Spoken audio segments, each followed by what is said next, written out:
Probably the question I'm asked the most is, what was it like to be the mother of Jesus? Of course, every mother thinks her child is special and very smart. So you can imagine how I felt raising Jesus, the Son of God. It was a huge responsibility raising Jesus, knowing I had to prepare him while he was a child so that he could do his Father's will when he was older. By the time he was 12, he was teaching the priests in the temple. So you can imagine how inadequate I felt trying to teach him at home. He was always such an amazing example to our entire family. And of course, unfortunately, like any family, we don't always appreciate the wonderful examples in our lives the way that we should. There are so many things I could share with you about my life with Jesus, but probably the most memorable moment was with my son at a moment that I knew all his work would be to fulfill the purpose of his Father in heaven. There was this wedding in Cana, one of the villages in Galilee. We were all invited to attend, the whole family, and Jesus was there with his disciples. It was a beautiful wedding and a beautiful evening. Everyone was happy and enjoying their time.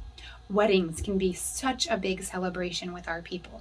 And when you have a wedding feast, it's expected that everyone will be able to have wine and enjoy their whole evening together. Well, not long after the wedding feast was going, the servants discovered that the wine had run out.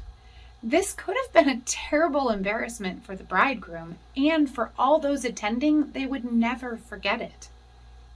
I happened to hear the servants mention this, and they sounded so worried. I felt I just had to do something. And I began to wonder, could my son, who now had the gift of the Holy Spirit, do something to help this terrible situation?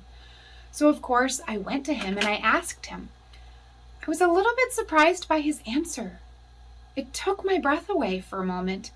He said, "Woman, what have I to do with you?" Now, that does sound slightly disrespectful at first, don't you think?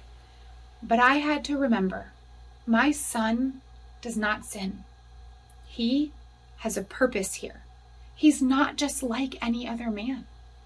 Maybe my request was somewhat trivial.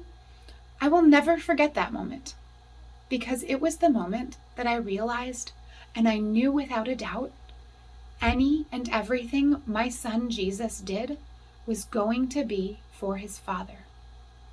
He made it clear that this was not the time for his capabilities to be made known to everyone. I wasn't sure what he would do at that point, but what I did know is that he would do what was right. So I made sure all the servants knew that they were to listen to whatever Jesus told them. Thankfully, they listened. I really wasn't sure what Jesus would do, but I sat back and I quietly watched from there.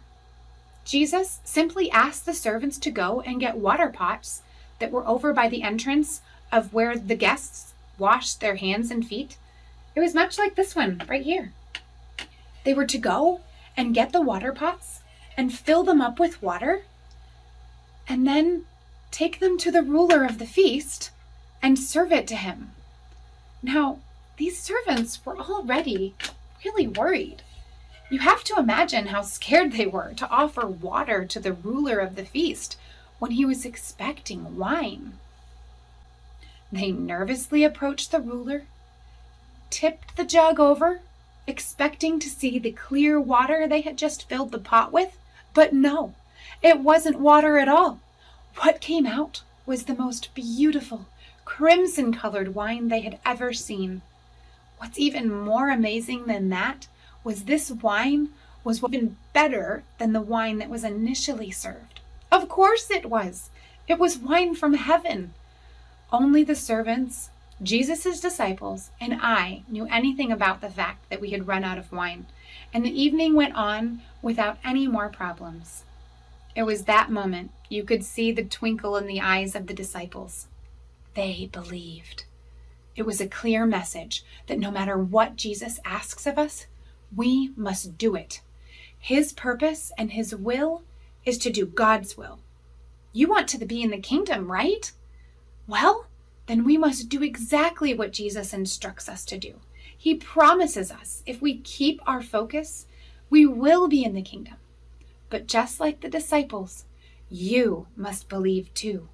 You must believe and do.